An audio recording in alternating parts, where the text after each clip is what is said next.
Pujilah aku, Tuhan. Cobalah aku, Tuhan. Selidiki hatiku dan batinku. Mataku tertuju padamu. Aku cinta padamu, Tuhan. Aku rindu hadirat-Mu, Tuhan. Aku ingin selalu dekat padamu, menikmati kehadiran-Mu. Ku nyanyi Hosana bagi Rajaku yang duduk di tahta. Aku muliakan dan ku agungkan, Kau layak disembah.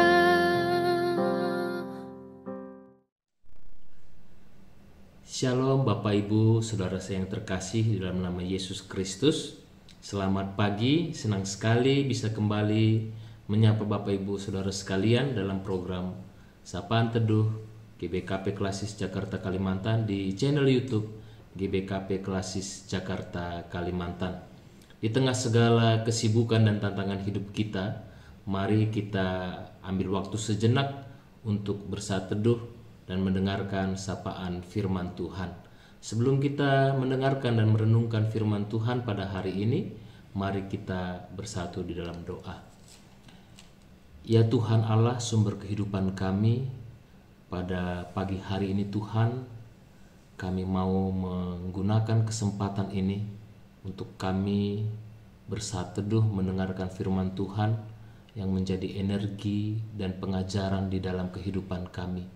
Biarlah Roh Kudus-Mu yang menguasai hati dan pikiran kami, agar kami mampu mendengarkan firman Tuhan dengan tekun, mampu merenungkannya, dan melakukan kehendak-Mu di dalam kehidupan kami. Inilah doa kami ya Tuhan, kami dengarkan firman-Mu hanya di dalam nama Yesus Kristus, Tuhan dan Juru Selamat kehidupan kami. Amin.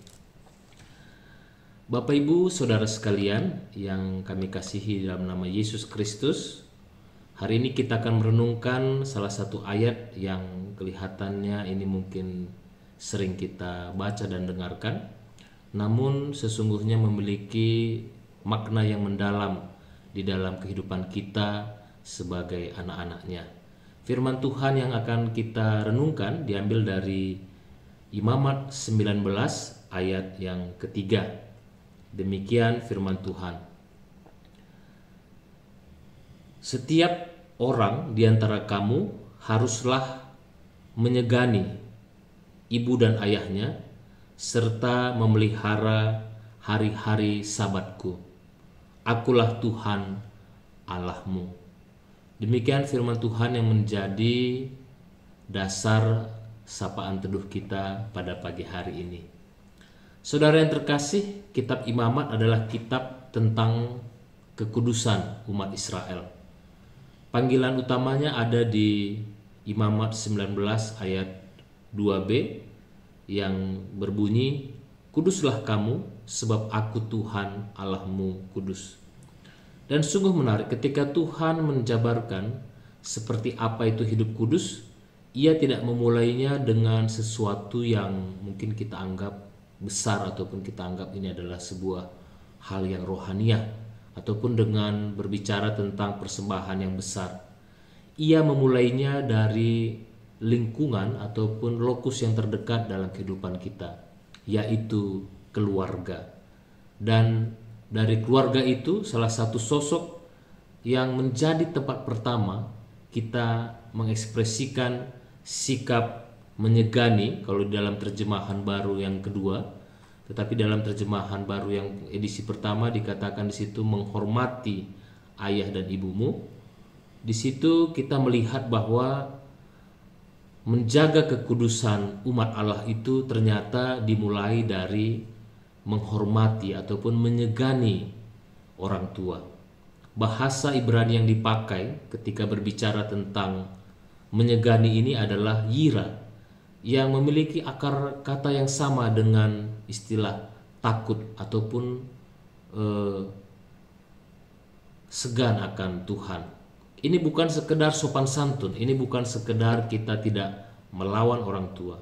Menghormati orang tua ataupun menyegani orang tua adalah sebuah sikap batin yang melihat orang tua dengan segala kelebihan dan kekurangan yang mereka miliki, bahwa mereka juga adalah sosok wakil Tuhan yang telah menghadirkan kita ke dunia. Menghormati berarti mendengarkan hikmat yang mereka ajarkan dalam kehidupan kita. Menghormati ataupun menyegani orang tua adalah merawat mereka di usia senja, sama seperti mereka merawat kita saat tidak berdaya. Dan bahkan ketika mereka telah tiada, menghormati mereka bukan berarti kita melupakan mereka, tetapi menghidupi nilai-nilai baik yang mereka pernah ajarkan dan menjaga nama baik keluarga kita. Mengapa ini menjadi perintah kekudusan yang pertama?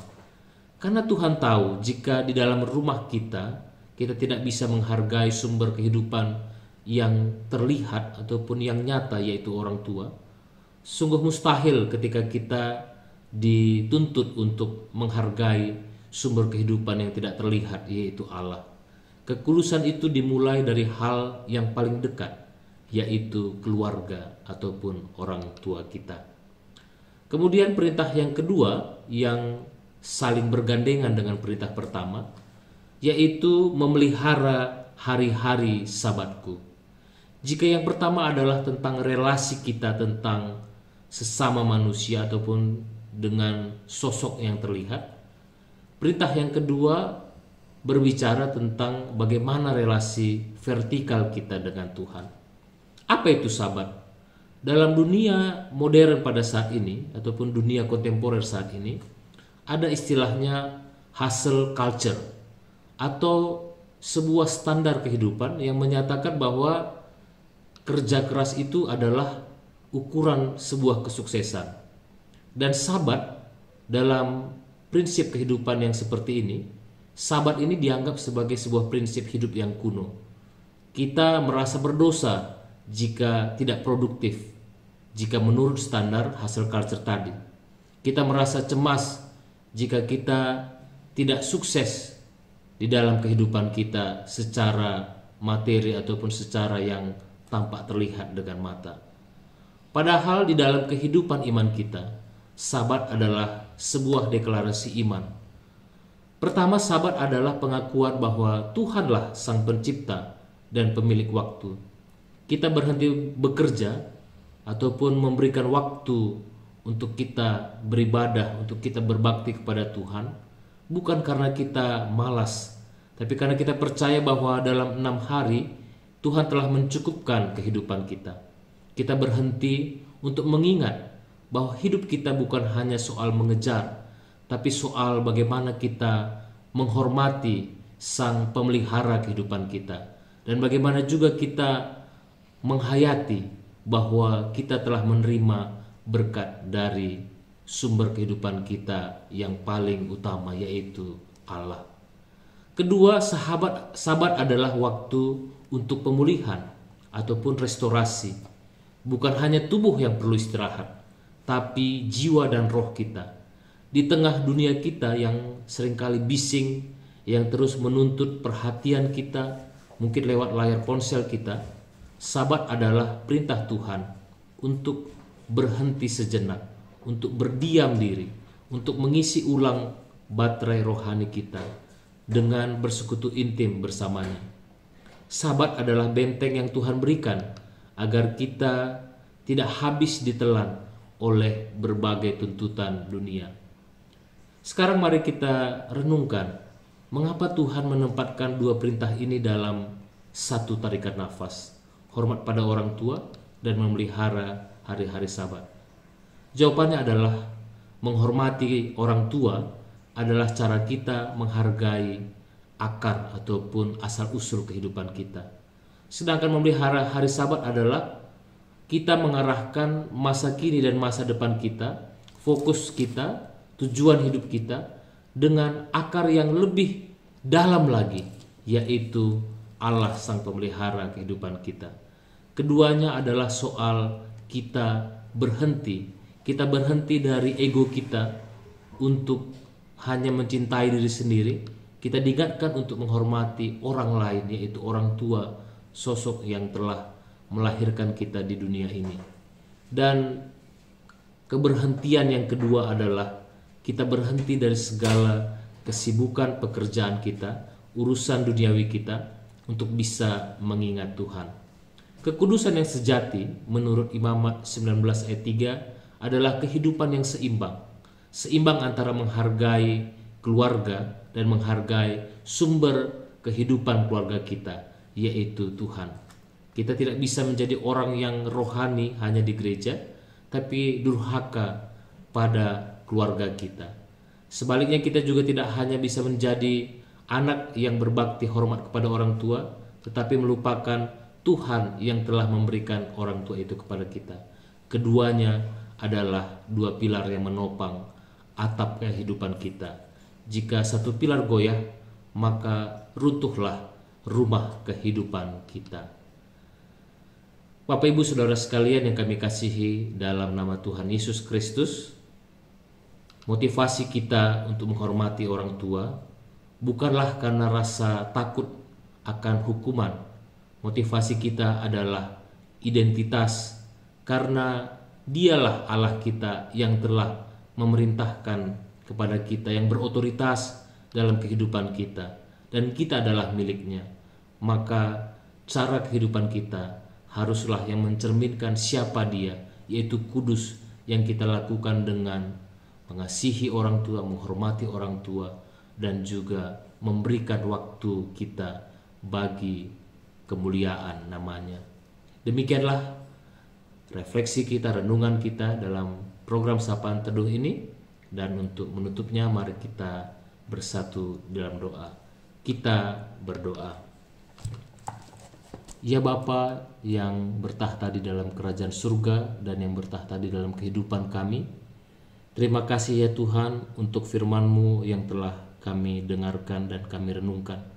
Engkau memanggil kami Tuhan untuk hidup kudus, dan Engkau menunjukkan jalannya dengan kami menghormati orang tua kami dan juga memelihara hubungan kami dengan Engkau di dalam ibadah kami, di dalam kehidupan kami sehari-hari, dengan memberikan waktu kami, kesempatan kami untuk bersaat teduh, untuk kami bisa merasakan bagaimana berkat-berkat-Mu di dalam kehidupan kami yang terus mengalir dan memelihara kehidupan kami. Ya Tuhan, ampuni kami jika kami belum mampu menghormati orang tua kami dengan apa yang Tuhan kehendaki. Dan juga Tuhan, kami pada saat ini juga berdoa ya Bapa untuk kehidupan gereja-Mu, kehidupan GBKP Runggun Pondok Gede. Tuhan memberkati jemaat-Mu ini.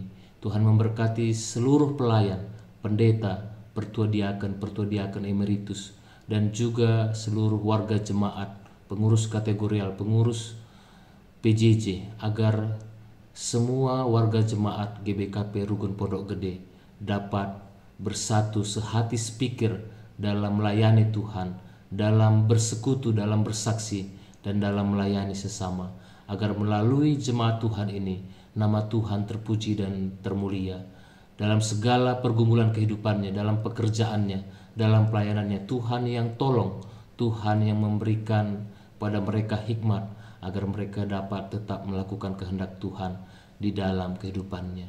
Ya Tuhan, biarlah seluruh jemaat Tuhan yang ada di GBKP Runggun Pondok Gede juga merasakan kebahagiaan dengan melakukan kehendak-Mu. Ya Tuhan, pada saat ini kami juga berdoa untuk seluruh pekerjaan kami, seluruh kehidupan keluarga kami. Biarlah di dalam kehidupan kami tetap menjaga kekudusan kami dengan saling mengasihi, dan tetap kami berdoa dan menyerahkan hidup kami hanya ke dalam tangan Tuhan dan mampu menghormati Tuhan. Ya Tuhan, inilah doa dan harapan kami. kami serahkan kehidupan kami pada hari ini hanya di dalam nama Yesus Kristus, Tuhan dan Juru Selamat kami, yang telah mengajarkan kita berdoa dalam doa Bapa kami. Kita ucapkan bersama-sama, Bapa kami yang di surga, dikuduskanlah namamu, datanglah kerajaanmu, jadilah kehendak-mu di bumi seperti di surga. Berikanlah kami pada hari ini makanan kami secukupnya, dan ampunilah kami akan kesalahan kami, seperti kami juga mengampuni orang bersalah kepada kami. Dan janganlah bawa kami ke dalam pencobaan, tetapi lepaslah kami dari yang jahat, karena Engkaulah yang punya kerajaan dan kuasa dan kemuliaan sampai selama-lamanya. Demikianlah sapaan teduh kita pada hari ini. Sampai jumpa di kesempatan selanjutnya. Tuhan memberkati kita semua pada hari ini.